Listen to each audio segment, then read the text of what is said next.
at 14,117 acres with 35% containment. We know that over 7,000 structures are damaged or destroyed, and we have 3,235 firefighting personnel assigned to the incident.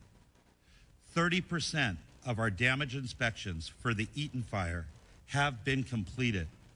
Impacted residents may visit recovery.lacounty.gov to view maps showing damage assessments. Please note that the maps are being updated daily. Severe fire weather conditions will continue through tomorrow.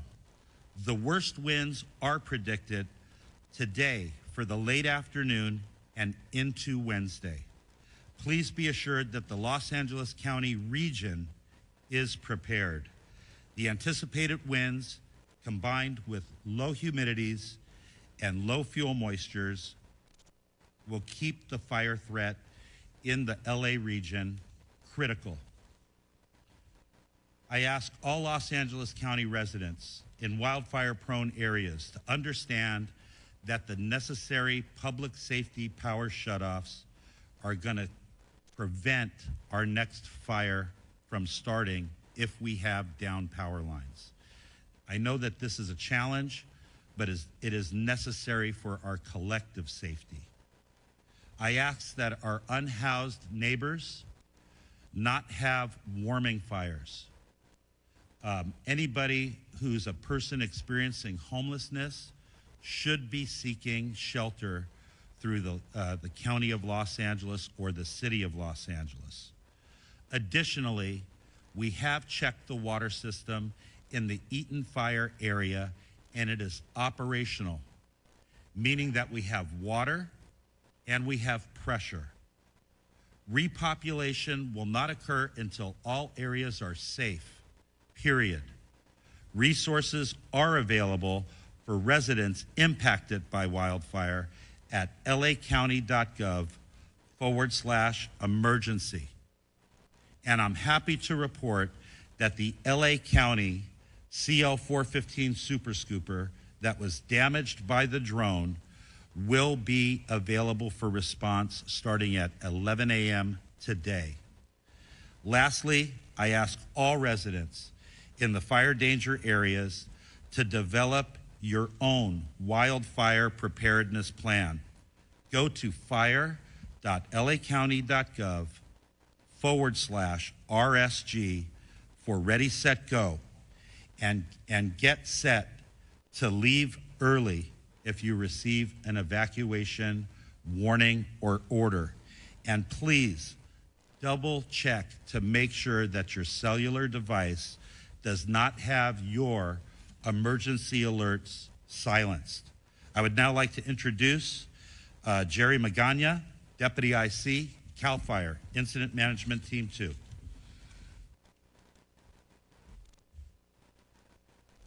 Thank you, Chief. Good morning, my name is Jerry Magana, representing the incident management teams for the Palisades and Eaton Fire. I just wanted to once again thank the partners and cooperators for all of their continued teamwork with these incidents. We couldn't do it without each other and without the support of the community. As mentioned, for both fires, I just wanted to continue to stress the fact that it is important that the public stay informed on the process and what is happening each day on these incidents. With all of the press briefings that are given, a ton of information is being put out there. Just please make sure that you are aware of the information for your impacted area. As a whole, for both incidents, DINS inspections continue and will be thoroughly processed to get the latest information out to you so that you have the ability to gather that information and move forward within your process. USAR operations continue for both incidents, and we will continue to update our cooperators and partners with the latest and greatest information. And today you'll also be hearing about the disaster recovery centers that are being opened. More detail to follow, but we just wanted to make sure that you as the public are getting all the information that you need to move forward in the process, and that all of us up here on this stage are working together for you to get you the information that you need Please stay patient with our process. We will get you in as soon as we can. Thank you. Chief Crowley. Chief Crowley. Okay. Well, good morning, everyone. Kristen Crowley, Los Angeles City Fire Department Fire Chief. Mayor Batts and I recently conducted an aerial survey of the impacted areas. Our focus was on evaluating the size, the scope, and the complexity of these fires to gain a full understanding of its total impact on our communities. This assessment was essential as we begin planning and prioritizing resources and support needed to make sure that we can facilitate in the recovery efforts here and now. Our goal is to address both the immediate challenges and the long-term needs of those infected by these devastating events. Yesterday, I also had the opportunity to meet with our international partners from Mexico to express our heartfelt gratitude for their assistance. The outpouring of support from both near and far, I tell you, is absolutely remarkable. I also had the opportunity just to take a moment to talk with people, and I cannot tell you how many times everybody has been asking about our firefighters and our first responders, and they're asking, how are they holding up? I visited our field resources, the Emergency Operations Center, our Department Operations Center, and I tell you, our firefighters and first responders are standing strong. They hold their heads up high, and they will continue to work hard for you. Thank you for your care and concern. And I tell you, our thoughts and prayers holistically are with everybody that has been impacted by these fires. I will now provide just a brief update on the Palisades fire. This fire is now at 23,713 acres with 17% containment, with 5,200 personnel that are assigned to the incident. Firefighters will continue to work tirelessly throughout the day to increase containment lines, prevent further spread, and address any flare-ups. The Hearst fire, 799 acres at 97% contained. Now, to all of those who have lost so much and to those who still have not returned to your homes, know that everybody involved in this incident in the Los Angeles region is focused on you. I want to express my heartfelt gratitude to the community that has given so much back to those impacted as well as to our LAFD. And thank you to the LAFD Foundation that provides vital equipment and funds critical. They fund critical programs, tools, and equipment to help the LAFD save lives and protect property. You heard Chief Maroney say it already, but I think it's very, very important that I reiterate these points. Life-threatening and destructive and widespread winds are already here. For this significant wind event, we are taking an aggressive lean-forward posture, and the LAFD has staffed all available resources, strategically placing fire patrols and engines in the unimpacted high fire risk areas in the city. We are carefully managing our operations to ensure that we can quickly respond to any new fires, in addition to the increased call volume across the city of Los Angeles. I urge, and everybody here urges you to remain alert as danger has not yet passed. Please follow all evacuation warnings and orders without delay and prioritize your safety. Thank you. I would like now to introduce our next speaker, Los Angeles County Sheriff Luna. Good morning, and thank you, Chief. Our Los Angeles County Sheriff's Department personnel deployment stands at approximately 1,300 this morning. And again, remember, we are working different incidences throughout the county, primarily the Palisades fire for the county portion of it, and then the Eaton fire as well. Many of our deputies haven't had days off. They're on 12-hour shifts. So I really appreciate all their work and their time away from their family. We have approximately 234 officers from the California Highway Patrol. Sean DeRee, the commissioner of the CHP, was kind enough to give us more bodies as of yesterday. We also are being assisted by 16 agents from the Drug Enforcement Administration, and they're not working narcotics. They are here assisting us, and we're getting calls from a lot of our law enforcement partners, so we're very grateful that they're here to assist us. We have well over 600 National Guards personnel that are deployed to not only the Los Angeles County Sheriff Department areas of responsibility, but the Los Angeles Police Department, Pasadena, Santa Monica, and other places as well. Evacuation orders, we have approximately 88,000 residents that are still under evacuation orders. And regarding evacuation warnings, we have approximately 84,800 residents that continue to be under warnings. There is a decrease in these numbers, but as our fire partners have stated, it is still very dangerous for the next 24 hours. So we're keeping a very close eye. That's why we have not downgraded the number of personnel. If fire tells us you've got to go here because the wind's blowing this way and we need to do evacuations, that's where we are going.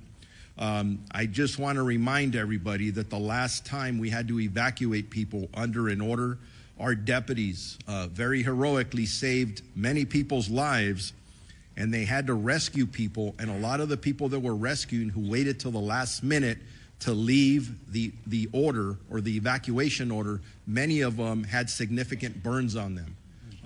I just want to reiterate that when we're giving you warnings, that's the time you should probably think about going. Actually, we recommend you go. Don't wait till the order's given. We don't want you to impact your own life or the life of your loved ones. Repopulation conversations are absolutely active and ongoing. I don't want to get too much into that. I don't want people to start thinking everything's okay now. Everything's not okay yet. We'll get there.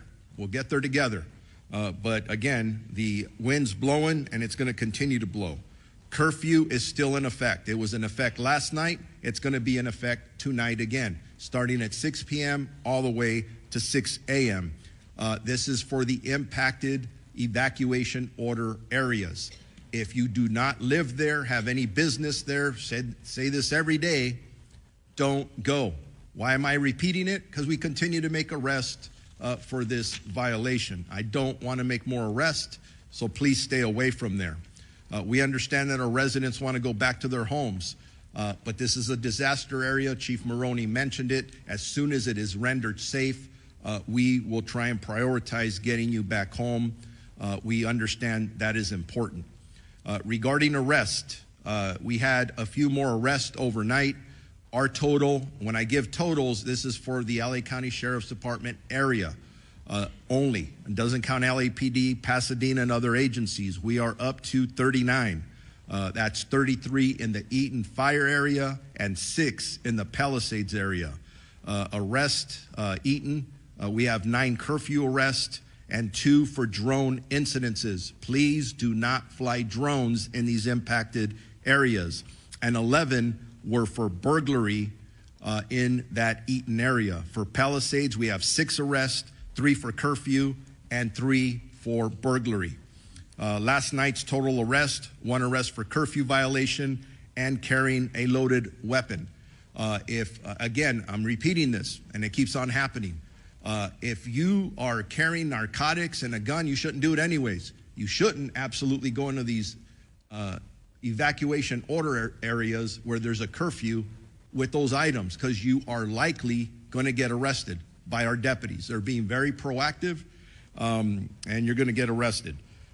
Blue collar versus white collar crimes. You've heard it over and over. We're not just looking for burglars and looters committing crimes on the street, but we're also focused on anybody who's involved in any kind of scam. Whether you're asking for donations for pets or whatever you think you're doing to make money off of the poor people who've been involved, we're telling you, don't do it. If you think you're a victim of this, notify us immediately. Moving on, search and rescue operations. Based on our grid searches, this is information that when we concluded last night with our search and rescue teams, we have searched approximately 3,654 properties in the Altadena area thus far. Yesterday, we searched 1,800 properties in Eaton. We also have been working with teams that are coming in to work on the Palisades to begin searching for remains as well. So this operation continues. It's active, not easy work. The good news was that no other remains were found yesterday.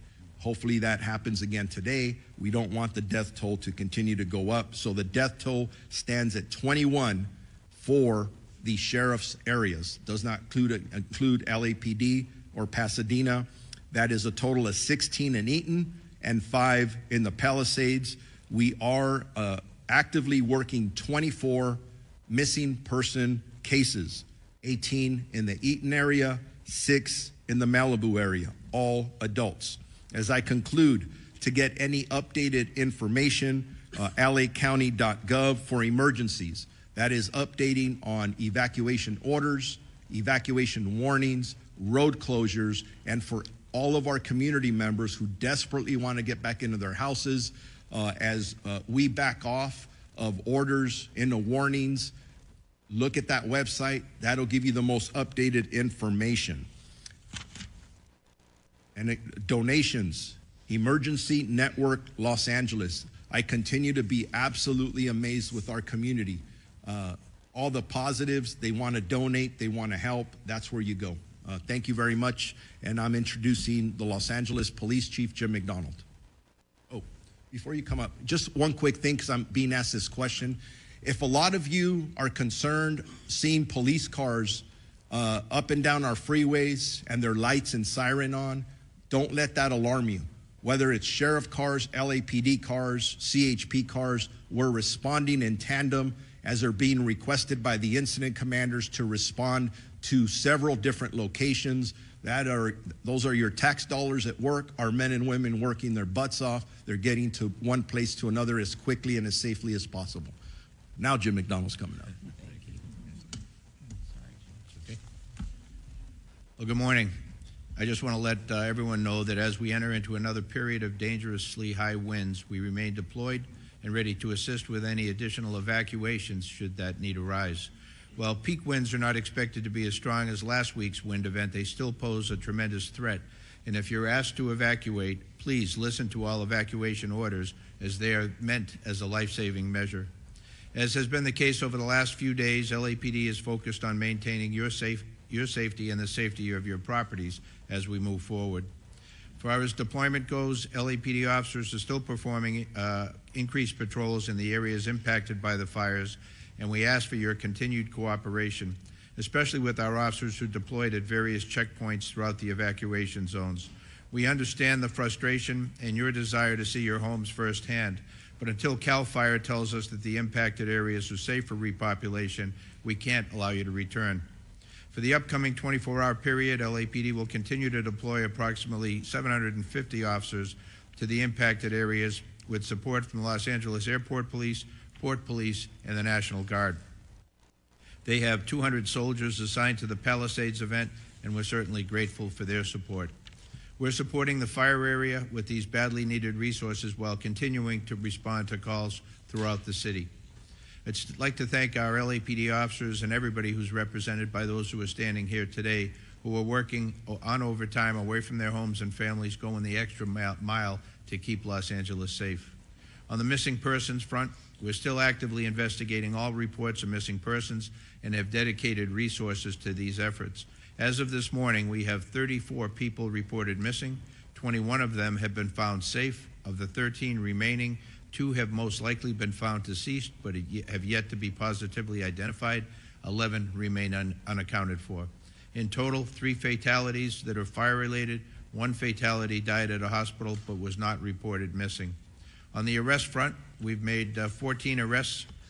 Failure to obey curfew were 3 of those, impersonating an officer 1, impersonating a firefighter another, unauthorized entry to a closed emergency area 2, DUI 1, vandalism 1, possession of ammunition and burglary tools another 1, burglary 2, and conspiracy to commit burglary 2 additional. We have 3 noteworthy arrests throughout the, although outside the fire zone, very significant to our efforts as we continue to battle fires that threaten our community. On Sunday night, our North Hollywood officers responded to a call of a possible arson suspect who was using a barbecue lighter to light fires. Officers arrived on the scene and the suspect was arrested for an outstanding felony warrant for arson and booked into Van Nuys Jail. On Monday, 2 additional arrests related to the fires. The first took place at 5700 Van Nuys Boulevard at approximately 16:30 hours. Our West Valley officers responded to a radio call for an arson suspect who had ignited a nearby brush. Upon arrival, LAFD was at scene, extinguishing the fire, and directed the officers to the possible suspect, who was taken into custody there.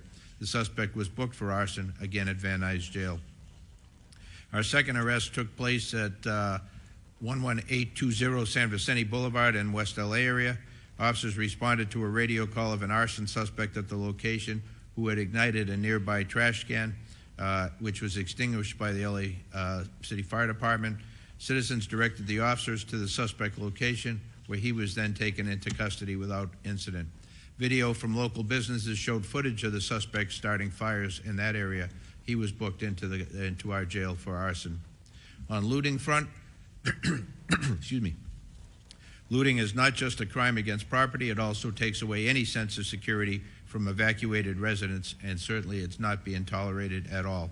LAPD officers are working around the clock to prevent looting in impacted areas and will identify and apprehend those responsible. However, we cannot do this alone. We need your help.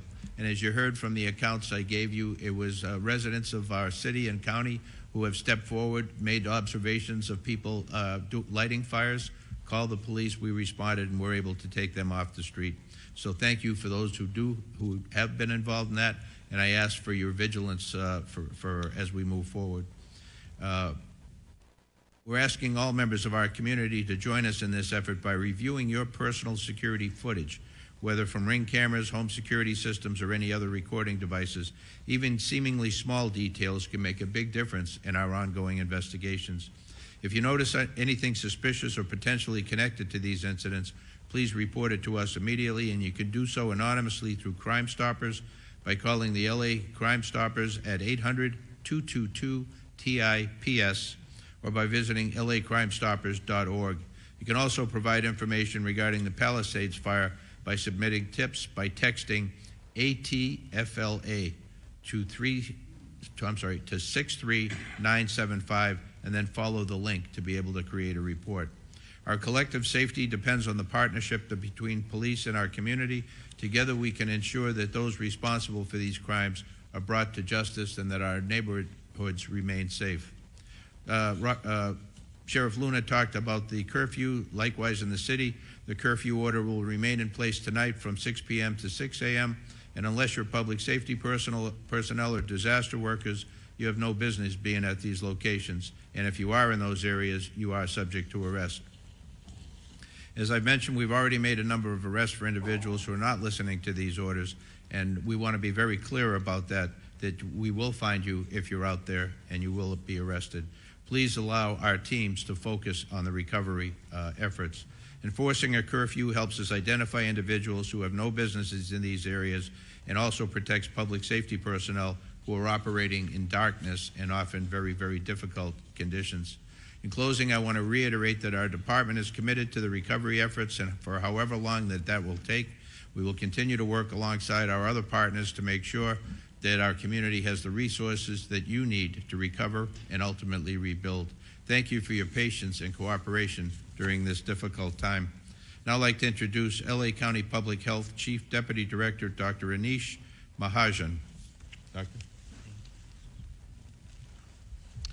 Good morning, Anish Mahajan, LA County Department of Public Health. I want to begin by sharing our heartfelt condolences and extending our deepest sympathies to those who have lost their homes and endured profound devastation caused by the fires. Please remember that you are not alone, and we stand with you during this incredibly challenging time. To our first responders, we are deeply thankful for your remarkable courage and relentless efforts in the face of such overwhelming adversity. I would also like to take a moment to acknowledge each of our county supervisors, as well as the mayor, for their steadfast commitment and compassionate guidance, as well as the county and city fire departments, along with the many partners whose exceptional teamwork has been invaluable during these difficult times. Now, the impact of the wildfires has been far-reaching, leaving individuals and families not only grappling with the losses of their homes and cherished belongings, but also facing urgent health and medical challenges. Many have been displaced, separated from their usual healthcare providers, and are in need of essential medications. In response, Public Health will be establishing a Medication Access Assistance Service Center at each of the disaster recovery centers starting today. There will be 4 to 5 nurses and 1 physician from each site from Public Health, along with a paramedic team from EMS. Nurses at the sites will assist families with information, education, referrals for clinical health concerns, including getting access to medications for those who lost their medications in the fire by helping them connect with their pharmacy or their usual provider. If refills are unavailable or if they face challenges in connecting, the nurses at each site will connect with the physicians and pharmacists that we have at the Department of Public Health telehealth service to provide new prescriptions to bridge families until they can connect with their usual source of care. For patients needing assistance with treatment for opioid addiction, the Medical Assist Therapy, the MAT consult line at 213-288-9090, that's 213-288-9090, is able to offer these prescriptions and operates 7 days a week from 8 a.m. to midnight. I'd also like to say a couple of words about the high winds that we're expecting in air quality. The South Coast Air Quality Management District has issued a wind-blown dust advisory due to the strong winds that we're going to see starting this afternoon. High winds may disperse the ashes from the Palisades, Eaton, and other fire burn scars. Wind-blown ash from burned structures may contain higher air toxic levels. If you see the ash, take precautions to reduce your exposure. If you're in the area that's impacted by the ash, you should wear proper respiratory masks, such as an N95 or a P100 mask, to help protect you. These masks are specifically designed to reduce the exposure to harmful fine particles found in the ash and smoke, which can penetrate deep into your lungs and cause serious health problems. And remember, ash is not just dirt, it's hazardous fine dust that can irritate or harm your respiratory system and other parts of your body where it lands.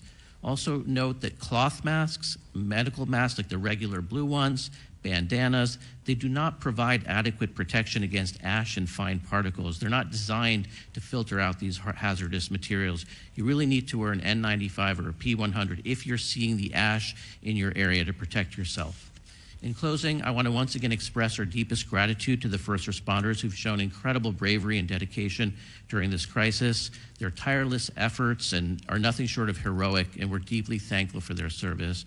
At Public Health, we remain committed to providing support to all those who are affected by this tragedy, whether through guidance, resources, or community collaboration. We're with you during these challenging times. Thank you. Next, I'd like to introduce LA County Board of Supervisors Chair Catherine Barger. It has been 7 days since my constituents' lives were devastated by the Eaton fire. 7 days. At the most recent in-person community meeting we held for Eaton fire survivors, we had hundreds of people attend. Also, more than 50,000 people joined on live stream. This speaks to the scale and impact of this devastation. All eyes are on FEMA at this moment. We know, value, and appreciate FEMA's partnership. They are the agency who is there for people in their time of darkest need. It is of the utmost importance that we be very clear about what support and help FEMA can realistically provide. For wildfire survivors, they need nothing less than clear and transparent answers about how they will be supported through the recovery process. I want to thank Bob Fenton, FEMA Administrator for Region 9, for being here today. I thank you for speaking to my constituents so they can plan the way forward. I also want to make sure survivors know disaster resource centers open today. Disaster resource centers are staffed by local, state, and federal officials who are there to help those impacted by these fires. The east side location is Pasadena City College Community Education Center, located at 3035 East Foothill Boulevard in Pasadena. The west side location is UCLA Research Park West, 10850 West Pico Boulevard in Los Angeles. Both locations will be open from 1 p.m. to 8 p.m. today, and then starting tomorrow morning and moving forward, they will open from 9 a.m. to 8 p.m. Details can be found at recovery.lacounty.gov. With that, I'd like to turn it over to LA City Mayor Karen Bass. Thank you very much, Supervisor Barger. Let me just say that yesterday, as the chief mentioned, we did an aerial tour, and I was able to see, it's one thing to see it on television. It's another thing to see it from air. The massive, massive destruction is unimaginable until you actually see it. So I think of the families, I think of the community members that have experienced that, and I just have to say that we are going to continue to stand with you, but while we're preparing for the next couple of days, we also want to move into the time when we prepare for moving forward and rebuilding, but making sure that we can get people's lives back in whole. I have to say that when the aerial tour was finished, and I had an opportunity to speak to the firefighters, including our chief, firefighters who've been on the job for 25, 30 years, to say to me that in their entire careers, they have never seen destruction like this. They have never seen wind so fierce. In Los Angeles, in California, we don't know hurricanes. But imagining a dry hurricane and thinking about what they went through and their lives on the line. From the air, we could see people on the ground clearing brush and doing everything that they needed to prevent the next tragedy. So everybody wants to know how to help first responders. Well, the way you can help first responders, and you've heard this from other speakers, is to be prepared. So if you hear that your area is under a warning, then get packed right away. If the order is to evacuate, then evacuate immediately. But as was recommended earlier, evacuate if you have the warning, because if you remember a few days ago when the fires were at its worst, people had difficulty getting through traffic. So thinking of moving forward, yesterday I signed an executive directive to begin to lay the foundation policy-wise for the rebuilding effort. We're going to make it through these next few days, but we want to begin to think about how we rebuild the massive destruction that I saw from the air. We don't want people burdened by red tape and bureaucracy. So my executive directive addresses that. It addresses streamlining the debris removal. It talks about actually immediate action that we can take to make 1,400 units of housing available immediately. Again, that was stuck in the process, but given what we're dealing with now, that process has to go. And then establishing a framework to secure additional regulatory relief and resources. As was mentioned, the assistance centers will start today. The first ever disaster recovery center for victims of the Palisades and Hertz fires will open, which will help people who have lost vital records, birth certificates, driver's license, Social Security, etc. Help those who have experienced loss or damage to their homes apply for disaster relief loans, and provide referrals. We heard the public health officer say that nurses will be available at the disaster recovery centers, but also mental health counselors will be as well. So for more information, you can go to lacity.gov.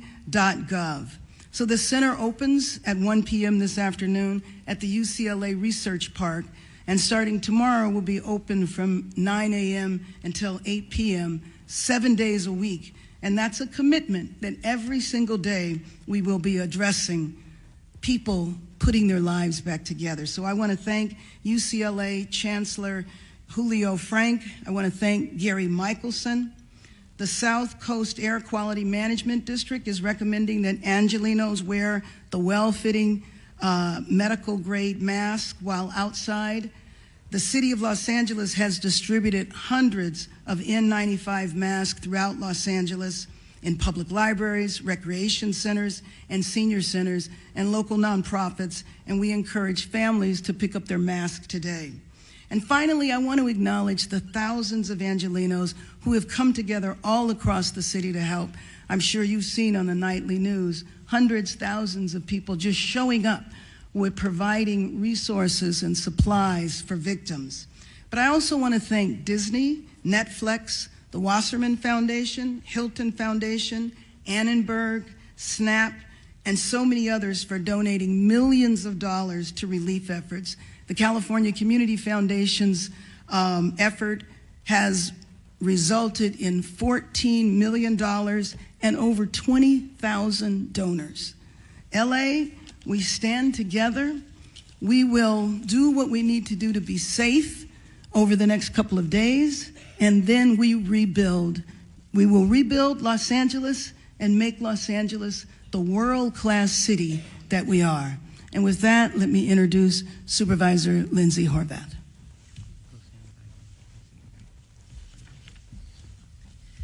Thank you very much. As you heard, the Palisades fire updates include 5,100 personnel in the Palisades alone.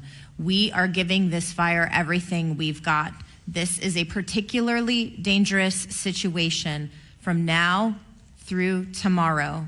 The strongest winds will be this evening, and we ask everyone to get prepared now to evacuate. The libraries in Los Angeles County have FEMA staff available until 5 p.m. to provide assistance. If you have received a denial on the FEMA website, do not get discouraged. Come to one of these locations in person to get help. Our disaster recovery centers, as you have heard, are open from 1 to 8 p.m. today at UCLA Research Park West and Pasadena City College as well. LA Department of Public Health is providing medication access assistance at the disaster recovery centers starting today for those who lost medication in the fires. All Santa Monica, Malibu Unified School District schools, Malibu schools will remain closed. All Santa Monica campuses will be open today. I've been in touch with Santa Monica Mayor Lana Negretti this morning, and she is closely monitoring the situation. Topanga Post Office has been relocated to Santa Monica Post Office. Residents can pick up their mail at 1653 7th Street. For more recovery information, go to recovery.lacounty.gov, which is launched and making improvements, adding resources each and every day to provide the assistance you need and deserve. With regard to power and public health updates, over 20,000 households are facing power outages due to public safety power shutoffs. Please take this moment now to charge your phones, your batteries and devices to make sure you have backup. We'll work to restore cellular access, but know you may be without power. Please plan ahead. Tune in to radio given some of the power outages that we're predicting. Please use your resources. It is unlikely that power will be restored in the Topanga area during the red flag conditions, so please be prepared. Los Angeles County Department of Public Health is providing N95 masks at all LA County libraries. Do not drink water warnings for Waterworks District 29. Please know that bottled water is being distributed at Malibu Equestrian Park. Do not drink water warning for 90272 zip code and the area north of San Vicente. Bottled water is being distributed for this region at the Westwood Recreation Center and adjacent to the Brentwood Country Club. Our LA County emergency proclamation will be ratified at our board meeting later today. This cuts red tape for the county to provide resources as well as to receive state and federal assistance. It prevents price gouging. This includes on rent and housing options, which we know have been impacting people's ability to have shelter. It also includes other ways people are taking advantage of this disaster, and these will not be tolerated. This proclamation also declares a local health emergency to ensure continuity of critical health services and ensures continuity of education for our displaced students. It also creates opportunities to secure financial support and resources for those impacted. To stay informed about the emergency, you can go to emergency.lacounty.gov for the latest updates. And I want to echo the gratitude for all those who are on the front lines, as well as their families who are supporting them, waiting for that call. We are giving them all of the support that we have to ensure they come home safely. We are grateful to the volunteers who are showing up, as well as for the additional proclamation by our Governor, Gavin Newsom, expanding a special session to provide $1 billion to augment the FEMA response, as well as $1.5 billion to bolster state preparedness efforts. We are in constant communication with the White House, Congress, and our state legislature. All levels of government are aligned to support our community members. We especially appreciate FEMA being on the ground to provide assistance, and together we will rebuild. Next up, FEMA Administrator Region 9, Robert Fenton Jr. Well, thank you. Just first like to talk about some of the actions that we're doing to support LA County, LA City, and all the communities impacted. Our first area is focusing on the response and making sure that all the resources are here that are needed to support the firefighting and ensuring that we're reimbursing all the costs incurred with that effort at 100% as the President directed. The second area we're focused on is really helping those individuals that have been impacted by this fire, and that's really where I want to focus my comments in the discussion today. FEMA's assistance is now available for individuals and households impacted by the fires within the LA County area. FEMA has expedited delivery of serious needs assistance. We've already had over 40,000 applications and provided over $8 million. The serious needs assistance is a one-time payment program to help survivors cover costs such as water, food, infant formula, gas, etc., that you may have had since having to be evacuated for the fire. Other forms of FEMA assistance include help with transportation costs, medical bills, personal property, and even, unfortunately for some, funeral costs. FEMA will also help with temporary housing, which includes rental assistance, hotel rooms, and other resources, home repairs, and displacement assistance. I encourage every head of household to apply to FEMA assistance. Not every member of the family has to apply, just the head of the household. And if you're renters, where there's multiple renters for a property, as long as you're each on our renters, you can each apply individually. If you have been evacuated and received damages from this fire, go ahead and register at the disasterassistance.gov website. You can call us at 1-800-621-3362, or you can use the FEMA app to register. If you are affected by the fires and have insurance, you should contact your insurance company and file a claim first before coming to FEMA. After you receive your settlement, contact FEMA if you have unmet needs. You need to submit your insurance documentation to receive any FEMA assistance beyond the serious needs assistance if you were insured. FEMA assistance is not a substitute for insurance and cannot cover all the losses caused by disaster. FEMA assistance is intended to really cover your basic needs and help jumpstart the recovery process. Thankfully, to recent legislation, now changes have occurred that allow FEMA to assist those that are underinsured. However, our maximum grants are $43,600, and there's two different categories for those.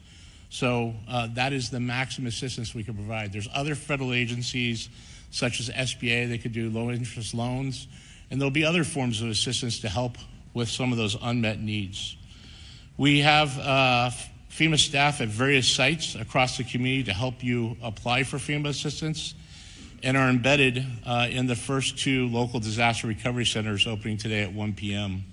Again, if you're going to go to the recovery center and seek assistance from FEMA with your application, I'd ask that you start the process and register online so our individuals can help you with your application and bring your registration number and any identification you have. I'm working closely with the state of California and local partners to assess the ongoing situation and determine what other FEMA support may be most effective to the communities that have been impacted by this fire. One of the things I wanted to address, and the sheriff talked a little bit about it earlier, is fraud. And unfortunately, we see it common after disasters. Why we hope the best from people, unfortunately, there's some out there that have other objectives in mind. And so please go ahead, and if you hear of fraud, communicate it. Anyone representing FEMA will give you identification if they are talking to you about your application.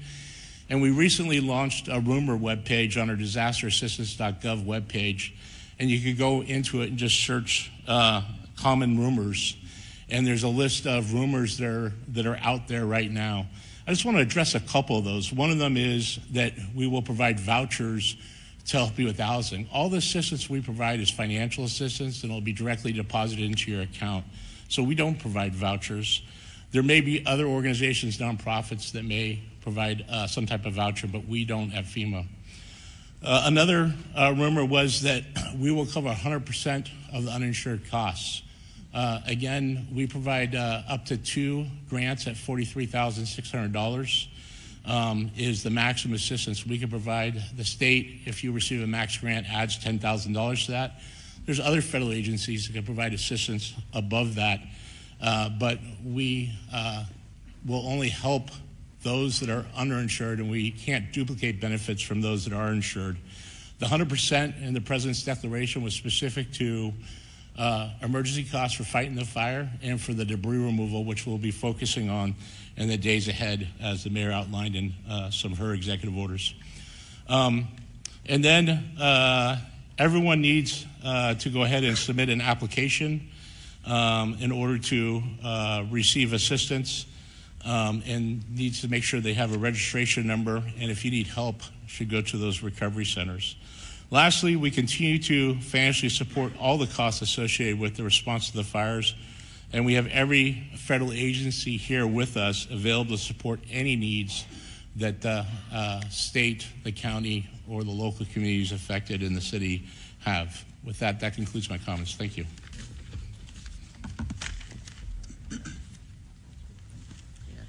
Thank you, and Chair Catherine Barger thanks the following elected officials for being here today, showing up and showing their support. We have Los Angeles County Supervisor of the 1st District, Hilda Solis, Los Angeles County Supervisor of the 2nd District, Holly J. Mitchell, Congressman George Whitesides, and State Senator Sasha Renee Perez. This is the end of our press briefing. We will do one-on-one briefings. There will be a press gaggle for City Mayor over here on my left. And for other one-on-ones, please approach and we will connect you to the appropriate speaker. Thank you.